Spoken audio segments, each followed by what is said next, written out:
Before I started an entrepreneur journey, I always saw people that had 1 million subscribers, thousands of followers, or someone that had hundreds of likes and comments.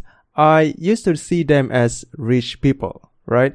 So I bet you too, right? But after getting on this journey, I saw someone like Russell Brunson, Myron Golden, Alex Hormozy, Rachel Peterson, and so many more. They all have way less subscribers and way less engagement on their content. Okay, if you see their YouTube channel, if you see their social media on Instagram, right? They all have less likes and comments, but they are making bang. They make more money than the one that has thousands of followers, right? Which is weird, right? So that's when I realized I was wrong. Okay, so it doesn't matter how many people follow you if you can't convert them into customers. Okay, it's pointless. So by the end of this episode, you are going to discover how to make your content as a lead gen machine. And after listening to this episode, the content that you put out there will generate leads and customers for you 24/7. Wow, how cool is that, right? So today's guest is Surya. He started his entrepreneurship journey 6 years back with selling products on Amazon US market from India. He's the host of My Marketing radio show, and he eventually made his way creating social media content for 8-figure entrepreneur like Steve J. Larson. He is focusing on YouTube as evergreen lead gen strategy. He stands by getting results to people before they even start working with me through my content. That is so cool. That is so cool, right? So, alright, this is the first part of the whole interview. So, subscribe to this podcast if you want to turn your content into lead gen and customer generator. And you can always get it on demand, just like pop, okay, pop. Did you hear my snapping finger? Like that? Okay, so yeah. Alright, so let's begin. So here are some of the biggest questions when it comes to content marketing. Why does the content that gets tons of likes and comments does not make more money than the one with a few likes? And why do some influencers with more than 10,000 followers are still broke while the ones with a few hundreds only make a fortune? And how come the content that is so good still cannot make people buy while the simplest one can? Well, today, people are obsessed with the number of followers, likes and comments whenever they put out a content. And the truth is, those things are what makes people broke. So how do these successful marketers create content that generates money? Those are the questions, and on this podcast, you'll find the answers.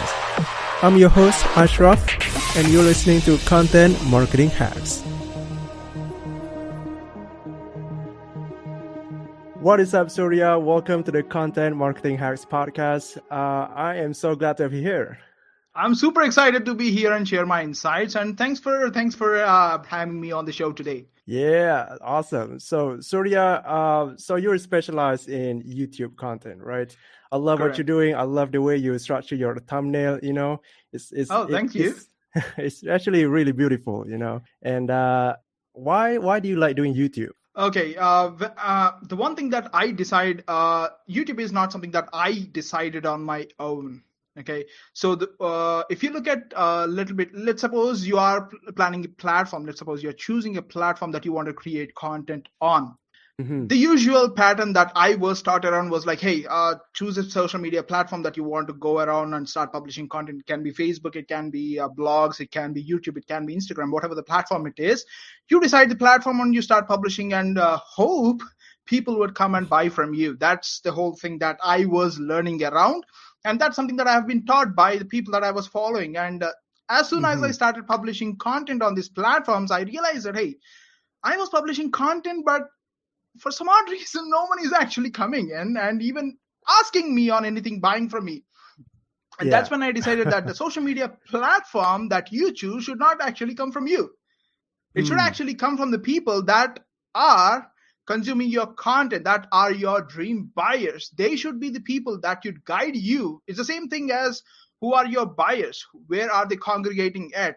And when you are looking at where are they congregating at, the one thing that you can actually start doing is, if you do not know where to look for or where to start publishing content, the one thing that you can actually start doing is like, look at the people that are actually creating your customers, look at them, look at what platform are they asking their customers to consume content on. And if you have a similar audience, that should be the platform that you should be creating content on as well, so that you do not have to figure out what platform it is. And as I was doing that for myself, I was led to YouTube. That's the reason I'm going all in on YouTube. So yeah, that's premise of it.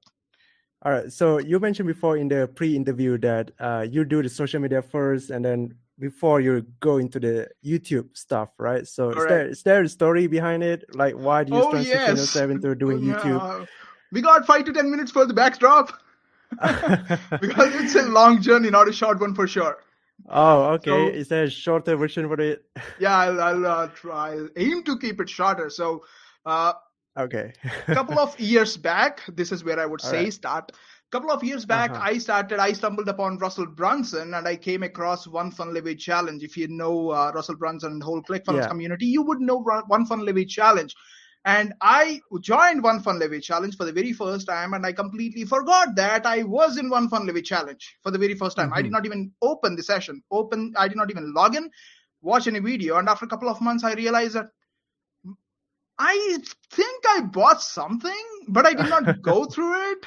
And that was a scenario. I believe that you might have experienced the same as well, like where you bought already something, but you never had a chance to go through it.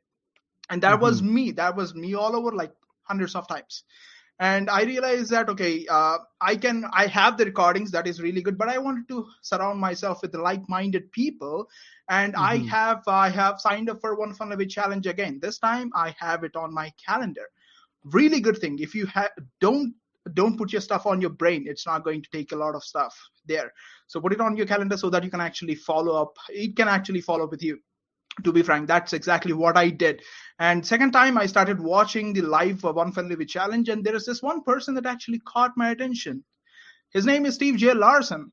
He yelled the crap off me, and I instantly fell in love with the approach that he was taking, calling me out, even though if it's pre-recorded stuff. I felt like I was being called where people usually do not call me and stuff. And I was like, holy crap, I really like the way that he's calling me without showing me a finger on my face. Yeah, I felt that. So I really enjoyed the way that he created content and that he educated his content. And I started following him in person. And eventually I ended up like buying a lot of stuff from him, and I fell in love with him. There was this event back in like November 2020. He had an event which was like offer launch, and that was the very first time that I was going to one of his events. I was super excited. I was going all in. I was getting everything that I can do to get his attention to me, because whenever you're going to the live event, it's better to get the speaker's attention to you so that they can recognize you. It's a really good hack if you want to build relationship with people. Communicate with them, be engaging in their community. That's a really good place because they have a community and they want people to engage in that community. So the very, very best thing that you can actually do to get their attention is to actually engage in the community. That's what exactly I did. And as part of the event, I ended up as in the top 2 guys who were like engaging the most in the entire event. And I had a privilege to have a one-on-one 90-minute session with him. And I was like, he's my dream mentor. And I got to have a 90 minutes coaching session, consulting session with him giving me insights on his business. And I was like, holy crap, that's a lot of stuff. And eventually he had an opening for the social media guy.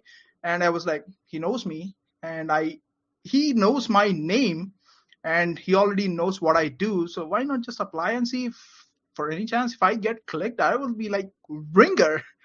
And I applied, Ah, and of all the 300 plus people applied, I was selected as a social media guy, and that's how I ended up as a social media guy for Steve. And I did a lot of his content on Instagram, Facebook group, Facebook pages, YouTube. He did the stuff, but I was managing his content and managing the comments and community in the Facebook and YouTube as well. That's how I ended up as a social media guy, and that's my backstory when it comes to social media. wow. We So, good? your story, yeah. So your story is kind of a bit similar to Steve himself, where he Correct. engaged in Russell Facebook group, and he ended up, True. getting a job in So ClickFunnels. true. So true. That It's is so so cool. similar. Yeah. And okay, so are you still creating content for him No. We are on no longer working Instagram? together because of some parameters, but we are no longer working together. But I really respect him to the core. He's one of the people that I can call brother, born from another mother. I really respect him and I Wow. really care about him. Wow, that is so cool. Props to him Yes, and props to such a you, lovely person. All right, so okay, and I actually thought that you were voluntarily doing that, and Oh no, I was actually getting paid. That's the beauty of it. dang, that is so cool. All right, so okay, so you specialize in YouTube content. Okay, you talk about Correct. creating endless content ideas in your YouTube channel. You talk all Correct. things about content, True. and a lot of content actually. So Correct. it seems that you specialize in content, okay, in content marketing. True. So I want to know what mistakes that you see people do in content marketing. So if I have to go back and refer, I love stories, by the way, just in case if you're feeling like, hey, I'm sharing a lot of stories. Yeah, that's what my mentor taught me, and that's what all the people that I followed do. So why I do not want to be a pioneer. So I share a lot of stories, and my stories are something that actually help me learn from this. So story here it comes. So Mm-hmm. there are a lot of things. In fact, as I was working alongside Steve, I have created something called 10 immutable laws of content. These are the Wow. laws. Again, I created them, and if you know 21 immutable laws of marketing, that's where I took the headline from. It was really Yeah. good. So Yeah, 10 I read that immutable book. laws of content, that's where I created 10 laws Uh-huh. that help me guide when I'm creating content, when I'm planning my content. And the Mm-hmm. each law has one failure behind it where I failed personally, and that became the law, so that I do not go beyond them when I'm creating content. And I'll share you a quick two things that help me create two laws. Okay. So when I'm creating content for Steve, this was first few days when I was onboarded as a social media guy for him.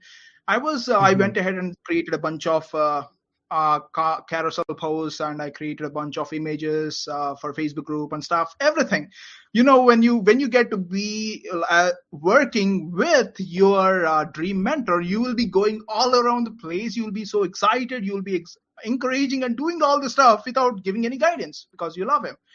And I was Yeah. doing the same thing, and I created a bunch of stuff, and I realized that we were on the call with Steve, and we were planning something called campaign calendar. And I Mm-hmm. was not aware of a campaign calendar prior to that point of time. And the campaign calendar says that, hey, this is the day that we are actually promoting this piece of content, and this piece of event, this piece of program, anything that is a revenue based activity, it goes on the calendar. Mm. And the event was of a launch or something like that. And I created all the posts, all the social media content that is completely contradicting the event. So basically, everything that I actually created gone to drain. That is when Mm. I realized that you do not create content for the sake of creating content. That is what exactly I did. Do not riff content. You can riff on any other social media platform, any other videos, but that is not how, if you want to generate leads, that is not how it's going to work. You need to plan your content based on the thing that you're actually promoting. You reverse engineer stuff and see, hey, what are some of the things that my customers need to believe in before even showing them the offer? What are the stuff that they have challenges around? What are their objection based content, education based content, every piece of content that actually moves them towards the offer, towards the event, towards the program that you wanted to do, towards the webinar that you wanted to do. It's like a customer journey. That's a content journey, by the way. That's what I call. You have to walk them through the journey towards the offer through your content. And that is the very first thing that I have learned. That is one of the laws. Do not ref content. Plan your content based on the event, based on the offer that you're actually promoting. And the second thing, even though I was doing all of this stuff, the one thing I did not do was like, I was creating content, but whenever someone consumed a piece of content, they did not know what to do next. It's like take Google Maps, for example.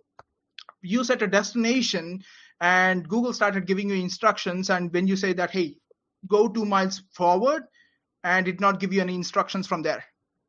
What should you do? Yeah. You have left, right, and you have straight. What would you do? That is what exactly I was doing. I said that I was creating content. I was doing something, but I was saying that, hey, go 2 meters forward, 2 miles forward, and I was not taking them anywhere. It sucks, by the way. I felt that because there were a lot of leads that I missed. Not a really good thing. In fact, there was a situation where I actually missed 345 leads just because I did not know one specific aspect in Instagram. That sucks. Really. The day before I said that we have 345 leads, the day after I said that we have 0 leads because I did not keep track of them. So this is the time where you work for Steve, right? Where you create content for him and you get leads. Okay. You get leads, but you don't know. Okay. There was this one feature that I did not know in his platform that made me lose all of these leads. I was not able to see those data. That is not a really good place to be in, especially when you're starting out and when you're working with your mentor. So really be careful on the details. But anyways, coming back. So when I was creating content, the one thing that was missing was call to actions. But you might be asking me saying, hey, Surya, should I have call to actions on every single post on my social media content, whatever platform that you choose? It can be YouTube, it can be Instagram, it can be Facebook, it can be podcasting. Doesn't matter what it is. You need to have a call to action. Is it too much? Yes, it will be too much, because if you do not do it, it will cost you too much, because you do not know what piece of content your customer is actually coming into your world. So always have a call to action, no matter what content that you are creating. If you're creating Instagram posts, put the call to action in the description section. Facebook group, do the same thing. YouTube content, have a call to action in the last 5 to 6 seconds.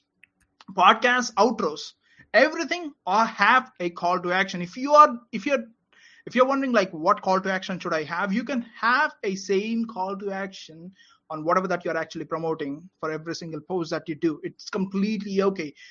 The one thing that I came to realize is that no one fucking gives a thought on what was your call to action like yesterday on the previous post, what would be call to action on the next post. They do not have that much time to think about that. All they want to do is like, what is now? That's it. So second law, have call to actions no matter what it is, no matter what piece of content it is. So these are the 2 mistakes that I did that costed me like crazy. Don't do that for sure. So yeah, these are the 2 things I would say. And there are 8 more. Ashraf, just let me know. I'll be sharing you a downloadable document. It's just 1-page stuff. I'll send it to you so that you can share it with your viewers. Awesome. So Surya, just before we go into the next question, I just want to remind you that this is PG-13. So let's not use that word again. Oh, sure. Okay, cool. All right, that's all. Okay, so so when you promote something, right? What did you promote before when you worked for Steve? There were events. There was offer launch event, offer lab event, and there was like offer mind, and there was internet launch secrets. If you have been through those, these are some of the things that I have actually created content for. Okay. There So were what different did things. The good thing is that it's not there is webinars, there is events, there is in-person events, there are live events, and it's different things. No matter what no matter what you're actually promoting, the principle still stands the same. It's just a question of how are you taking that principle and applying it for this offer. That's it. Mm-hmm. Awesome. So what didn't so you mentioned before that a lot of content that you create before didn't work, right? A lot of them Correct. went to trash. So what kind of So content true. that didn't work? It would be so embarrassing to share myself, but yeah, that is what teaches us a lot of stuff. It's not the Yeah. success that teaches us stuff. It's the Yeah. failures that actually teaches us to help us move forward to succeed. And I'm happy to share my failures. So Mm-hmm. coming back to the question of what did not work for me, do you know the concept of omnipresence, Yeah. creating Yeah. I learned it content on all from the social media platforms, correct? yeah. I learned it I from was Feng. creating correct. I Okay. respect that. Thought I did that. I have been there. I was creating content on Instagram, Facebook group, Facebook page, my own business, YouTube. The one thing that after doing all of that was like it takes a lot of time. If you do not know by any chance, like for who's watching this video, if you do not know what omnipresence is, omnipresence is like, let's suppose you are watching this video, we rip this audio and we put it on the podcast. Mm-hmm. We edit a specific section of this video and we put it on Instagram Reels, Instagram TV, IGTV. They're using different platforms to get people's attention. That's what omnipresence is. And I was doing that stuff, and the biggest challenge that I was facing was like it took a lot of time, and Mm-hmm. that time was not focused on revenue based activities. These are the stuff that I was doing behind the scenes. And that was one of the things. And when I was doing all of these things, I was spending more of my time, which is more valuable. I was spending most of my time editing stuff and making content specific content, rather than actually creating more content to get more people into my world. So one of my biggest mistakes that did not work was like going omnipresent and creating content on all the specific platforms based on one piece of content. And the Mm-hmm. reason I say that did not work for me is because the intent of the people that are watching on YouTube is completely different than the intent of the people that are consuming content on Facebook, Instagram, TikTok. Okay, Ashraf, a quick question for you. What Yeah. is the number one platform that you go for when you have a question, when you want to solve a problem? What is the one platform that you go for? So Facebook, Can I be. think, especially if I have the community for that, right? So Cool. yeah, usually And if you want to chill stuff, if you want to pass some time, what is the platform that you go for? YouTube, definitely. I think I There go you to go. YouTube. So that is a key principle. For every individual person, there are two types of platform. There is something called primary based platform and secondary based platform. One platform that they is a go-to for solving a specific problem for solving. For me, it is YouTube. I go to YouTube whenever Mm. I have a challenge. I go to YouTube, watch a video, and solve my problem.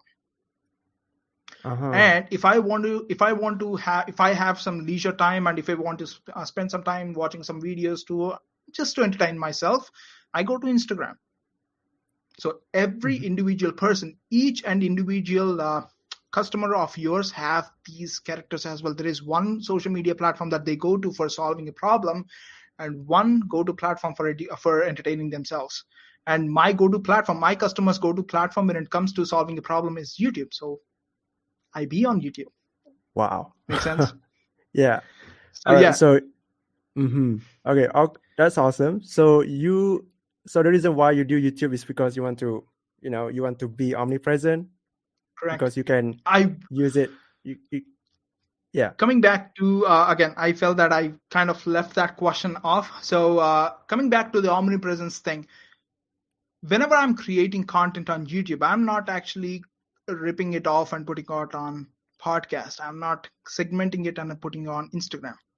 The one thing that I see that worked for me, I'm not saying that would work for you or whoever that is watching, I'm not saying anything. The one thing that has worked for me is focus, because that was one of the biggest thing that was missing when I was doing all of these things. I was Mm-hmm. distracting myself from actually doing stuff by just thinking stuff. And thinking does not help you in any form or shape. Thinking, when put in action, only gets you results. Yeah. So I focus on one specific platform till I hit $1 million in revenue from that specific platform. It doesn't mean that, hey, Surya, would you be using ads? Should I only use content? Do whatever works for you. If you already have a proven funnel, proven offer that you are already working, that is actually working for you on other traffic sources like Facebook ads, Instagram ads, do that. Use a different social media platform. If after you hit $1 million from that one specific source, branch out to the second one. And if you are in a state that, hey, I do not have much following, I do not have much of an online presence, I'm just starting out from scratch, and I need to put money, I need to get leads in so that I can actually call them and close them and make my offer validated. If you are in such a place, then focus on one specific platform, which is can be YouTube, it can be podcasting, it can be a Facebook group, doesn't matter what it is. You need to be there with focus, and focus alone is not going to help you. And one of the biggest things that I realized is that this happened to me. Let me know if this happened to you as well. I created a lot of Okay. content and I put a lot of energy into creating one piece of content, and I Yeah. put there online, and I was crossing my fingers and saying that, hey, this is going to go viral. My life is going to change and I am going to be a millionaire for sure. Did that happen for you? Yeah. Yeah. I can relate to that. It did happen to me like every single time. Whenever you're creating content, the one thing that you need to realize is that you're creating content to get leads down the line. There are two things again: getting leads right now and getting leads down the line. Getting leads right now include like Facebook ads, anything that you can buy. Whenever you can buy speed with money, that is getting leads right now. Mm-hmm. Webinars, anything through ads, anything, that is what it is. If you're not in place for that, spend time to get leads by actually talking to them. And if you have got time, definitely do create content so that you can actually get leads down the line as well. Yeah. So yeah, when it comes to focus, when it comes to creating content, I focus on one platform, one traffic source at any given point of time until unless I hit $1 million through that specific platform. It can be through ads, it can be through organic, doesn't matter what it is. One platform gets my complete focus, and then only then I branch out. Wow. Awesome. So okay, so now you put all your energy into YouTube, right? I can see Correct. that you are consistently publishing it on YouTube. Correct. So yeah, it's awesome. I think for me YouTube is a bit harder because there's a lot of editing. I don't know Oh about you, yes, maybe for sure, yeah, for sure. I can relate to that 150%. yeah. It takes a lot of uh time. Usually, yeah. what's your how much time does it take to you to come up with content? So I spend my time once in every month, in the Okay, beginning of every month. So I spend a lot of them brainstorming ideas. It took that's me good. one day, yeah, for a Good, whole month of idea. good. The reason I brought that question is because some of the people that are watching might be having like, "Hey, Surya, how do I come up with content? How do I come up with content ideas?" This Yeah. is what I did. So Ashraf said that he spends like one day to come up with 1 month worth of content.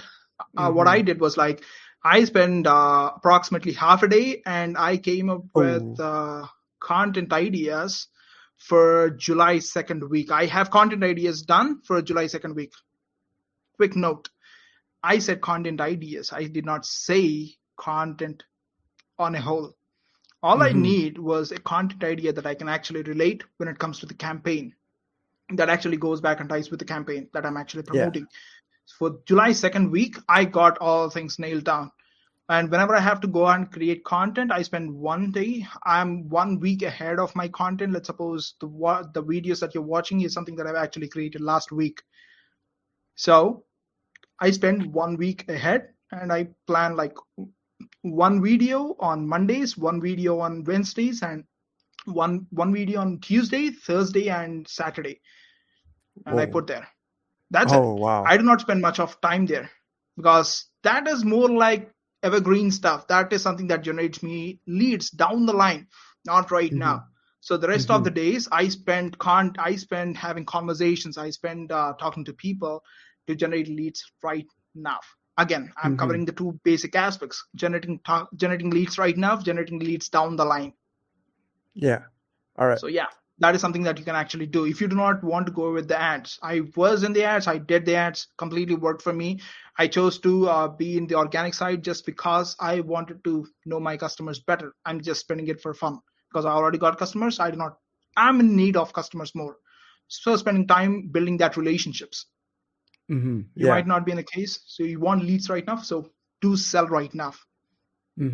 So, okay, you spend a half day brainstorming ideas, right? Just ideas. Correct. Okay. And Just ideas. Just ideas, like content headlines, kind of like that. Headline, Yeah. that's it. I do not go into the details. I just put a headline. When it comes to YouTube, I do spend a little bit of time just to go rank for the SEO and stuff. So that takes me a little bit of time. But if you are on social media platforms like Facebook group, Facebook page, Facebook, Instagram, SEO doesn't play much of like game there. So you can create content you can actually come up with content ideas that actually aligns with the campaign easier. All right, I hope you enjoyed that interview and get so many golden nuggets. So, since you have listened to the end, I have a free gift for you. And it's not a masterclass or any courses, okay? It's a physical gift. Okay, I'm going to give you a free podcast microphone. That's right, free podcast microphone. Wow, right. So, the reason is because when I started my podcast, I didn't use a mic. And as a result, I got low downloads and no people sign up on my email list. So I got frustrated and I realized that maybe because of my bad audio quality, and that's why people don't subscribe to it and maybe don't listen to the end. So that's why they don't opt in to my email list. But after using a mic, my podcast has increased the download numbers and has given me leads every single day. So that's why I'm going to give it to you for free. Okay. So grab one at bit.ly/free podcast mic. Again, that's bit.ly/free podcast mic. The link is in the description below if you don't know the spelling.